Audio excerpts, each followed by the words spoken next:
Guys, wild card round recap. Jay, you can start any game you want. We had 3 incredible ones, and then the nightcap last night was okay. It wasn't. Yeah, I think I'd said earlier. It was really difficult to pick a favorite game because what a crazy round. They were all so good. I actually thought the Panthers-Rams was the best game. The Panthers game was amazing. You had said and I don't know if you want to still go there. What's the one thing you saw this weekend and made you say, okay, the difference between the Browns and the playoff teams? We're going to save that specific one for tomorrow. Okay, I'm not going to be here, but I did a lot of homework on it. Well, then you tell us that, and the rest. And then they can talk to their favorite game because I think I addressed the games at the beginning. Here's the number one difference between the Browns and this is no surprise. This is not rocket science. The 10 teams that we saw play this weekend are led by Josh Allen, Matthew Stafford, Brock Purdy, Jalen Hurts, Drake May, Justin Herbert, Caleb Williams, Jordan Love, Trevor Lawrence, Bryce Young. Those are the 10 that have played so far. That doesn't mention Aaron Rodgers and C.J. Stroud, who played tonight. It also doesn't mention Bo Nix and Sam Darnold, who will play next week after having the bye. It also doesn't mention Lamar Jackson, Joe Burrow, Patrick Mahomes, Jared Goff, Dak Prescott, and Jaden Daniels, all of whom missed the playoffs. I named 20 quarterbacks. What's the difference between the Browns and these 20 teams? I can't put our quarterback anywhere near this class. And we have often said that if you want to be a contender in the NFL, you better have a franchise quarterback. At one point in all of these young players' careers, they have been looked at as, and most of them are looked at right now, as franchise quarterbacks. The names that I mentioned that are not in the playoffs, Lamar Jackson, Joe Burrow, Patrick Mahomes, all MVP-type players. Jared Goff, Dak Prescott, Jaden Daniels. These are guys that missed the playoffs, and they've got their franchise quarterback. So when you look at it that way, the one similarity I see between the Browns and all the playoff teams is our defense. But Bull knows this. We all talk about it. Defense isn't going to get you there on defense alone. You're going to have a top-flight quarterback. In my view, we still lack a quarterback that I can mention with these 20 names. And until we get one, we're going to be watching football in January instead of rooting for football. Yeah, I mean, it's that simple. I mean, yes, they don't have as good an offensive line and wide receivers and at this point, coach. I saw a lot of teams play this weekend that were bad on the offensive line. Yeah, there's a lot of... And I saw a lot of teams that didn't have wide receivers. There's a lot of mediocrity. Yeah, the Bills don't have any wide receivers. Bill's wide receiving core is terrible, and Gabe got hurt. Yeah, Gabe Davis, yeah. And even San Francisco, I don't love their wide receivers, and then when they lose, they have nobody. They have McCaffrey. I'm like, who do they have? I mean, McCaffrey's great, but that catch, by the way, that he made on the Jennings throw, I know that they said that that's hard to do. That's one of the best catches I've seen this year that didn't involve acrobatics. Yeah. Like just following that over your head. It's a great throw from receivers. By the way, all those quarterbacks that you mentioned, except for 2, I believe, have something else in common. What's that? They were all first-round picks, except for Dak and Purdy, right? Yeah. I didn't look at it that way, but you're probably right. I think Dak and Purdy. And I specifically didn't even throw Baker Mayfield in there because I didn't want this to get derailed. Yeah. But you could have thrown him in there. That's the difference, right? You look at, and let's talk about the Jaguars for a second, right? They had a tremendous season.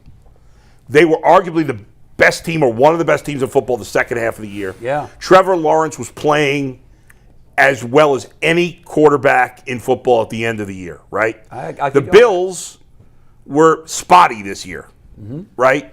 They have, outside of James Cook, their running back, who did not have a good game yesterday. Well, that's because Jacksonville's run defense is as good as it gets. But outside of him, they have nobody at skill position that is to write home over. Nobody. No one. Just guys, right? Their defense is fine, but not special. Yeah. Offensive line is pretty solid. But what do they have? They got Josh. Do they have a special coach? No. No, I don't think so. No, they've got They a man have with a Josh cape. Allen. And it doesn't always work. By the way, when they were going on the tush push to get 1 yard and he goes got 11, 10. I'm like, this dude's legs are unbelievable. It's ridiculous. The center basically picked him up and carried him. I know he did, but it was impressive and fun to watch. And so that was it. I mean, I think the Jaguars are a better football team than the Bills. But the Bills have, as good as Trevor Lawrence is, I agree with that. If you switch quarterbacks, the Jaguars would have destroyed them. And they're probably a Super Bowl team. And Trevor Lawrence was good this year. Quarterback. Yeah, he's not, And so the reason that, to me, what stood out is if you want to get to where these teams are, Look at the teams that are done playing right now. The quarterbacks that are done playing, I mentioned the Lamar, Burrow, Mahomes, Goff, Dak, Jaden, they never got there. Now look at the other quarterbacks that are also done, not because they didn't make the playoffs, but Jalen Hurts, done. Justin Herbert, done. Jordan Love, done. Trevor Lawrence, done.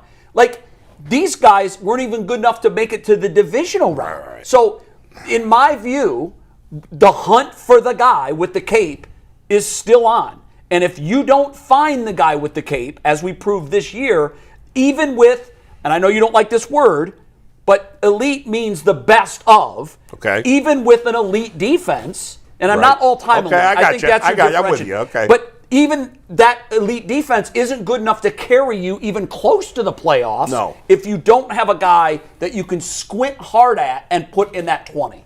Yeah, listen, you can't win with even if you have a great quarterback, you can't win with the worst defense. We've seen that with the Bengals. Can't. Right?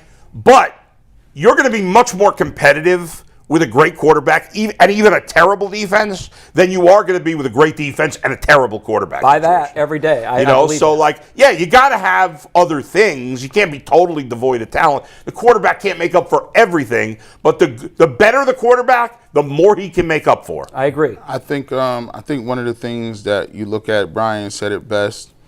I mean, the room for error in these games is razor thin. I look at some of the difficulties and the degree of difficulties and catches, and the speed of the game is just sped up. Pass rush is there. The adjustments are there. Needing to go down and score after another team scored. Just being and having a minute. Just the 2 minute execution is just on a different level. And, when you look at these teams, you look at the Bears are a great example. The Bears are a great example. They had Caleb Williams, and Caleb Williams was up and down and looking a little bit different. Bryce Young was a guy that nobody was really talking about. Trevor Lawrence had this would make or break year for Trevor Lawrence. People was talking about. He didn't play particularly well. But I look at what those teams did. The Bears invested heavily. Not only did they not go get, they got Moore, they got Ndunze, they got Luther Burden, they got fixed the line. They spent the most money on the line. They got Cole Kmet. Then they also got Loveland. So they had 2 tight ends, 3-4 receivers, 2 nice running backs. They put the infrastructure around those individuals. And when you look at it, I look at the teams, and I know people say, the Browns are a long way off. The thing that gives me encouragement is there's a team that goes from worst to first every year. It's a team that had no business making the playoffs, and sometimes your team is in that mix, and sometimes your team isn't. But you look at the Panthers. Panthers wasn't nothing home. They added T-Mac at receiver, and Bryce Young leads his team. And for me, I thought the Panthers, for a majority of that game, was basically outplaying the Rams. Now, they are fortunate to be in a very bad division and made the playoffs with a losing record. And had a home game. But they take the lead with 4 minutes left in the game, and you like it was a surprise. I didn't expect that. It was a great game. So for me, I look at it. Obviously, the experience at quarterback plays a big role, and what you got around coaching plays a big role. But the thing that gets me a lot too is when you take a look at that list. The NFL is tough as hell, bro. It ain't. Listen, you ain't guaranteed nothing. Top-notch quarterbacks is going home. Well, look at the guys that aren't in the playoffs. Coach, Lamar Jackson and Baltimore Ravens, their coach got fired. Look, you looking at a lot of teams that got the Cincinnati Bengals. I don't know how the Bengals, they lost to the Browns. I don't get it. They had all their people. Joe, you're right. At the end of the year, if Joe Burrow doesn't get hurt, they're in the playoffs. Probably, but you never know. The quarterback gives They had a good record with him. The quarterback gives you a shot. He gives you a chance. Unequivocally, he gives you a chance. But you better do what you can at every other position. If you want to win a championship, you got to have coaching, you got to have players, you got to have infrastructure, and because there's teams that got the quarterback. Well, I agree with that. It's obviously it's not one thing, but if you had to pick just one, you can only have one. Obviously, quarterback is the most important in the game. And that's where I think the Browns have a lot of pieces. I happen to think that they had the coach, but things happened and he got fired. But to me, if I could pick one, great defense, great head coach, but I'm every single time giving quarterback every quarterback. time. And I don't even think that's hard. That's across the board in football. Is the quarterback position? It gives you an opportunity. And you mentioned the worst of first. I'm glad you did. There has to be one next year. I mean, it just seems like it always happens. You had the Broncos do it. Yep. You had the Commanders do it, and you've had the Patriots do it. Mm-hmm. And in all three cases, they had high drafted quarterbacks who played out of their mind either in their first or second year. And relatively new head coaches. Vrabel was a new head coach. Vrabel was new. I think Quinn was in DC. Quinn was new. Yeah. And obviously in Denver, they had a new head coach too in Peyton. So I just think that if you get that quarterback thing right, and it can be with a rookie, because Nix was a rookie and Jaden was a rookie, and I know Drake had to suffer through the losing pains of one season, but he's in his second year. Like, if you get that thing right, you can turn your fortunes around on a dime. And we could be having a conversation next year or 2 years down the road if we get the guy. You know, whoever ends up getting Mendoza. If it's the Raiders, I really like the Raiders' chances moving forward with a guy like that. It's going to take some time to figure it out, and he needs a lot of pieces. But you're not building... Tough division, too. It is, but you're not building a castle without the quarterback. And that's right. Once you get the quarterback, you can fill in all the blanks. But...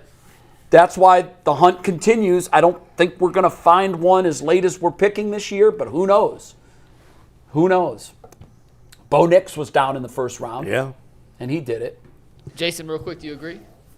Yeah, I mean, Quarterback. I think these guys covered everything. What was, because I went off chart because I did that research, wanted to throw that out there, but do we have time for them to say their favorite playoff game? I think you had already said it was Carolina.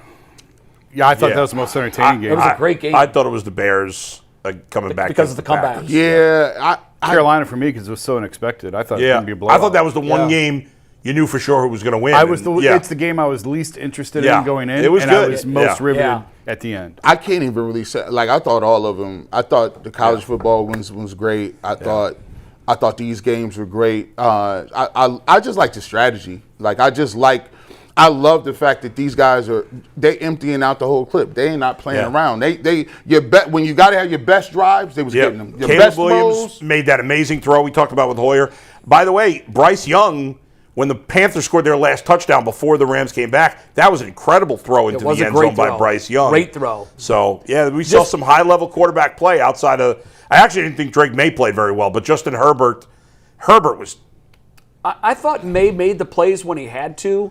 That game was, for me, the most boring. He did make it was 6-3 in the fourth quarter. He did make a nice – I thought the game was won when it was 6-3 in the third quarter.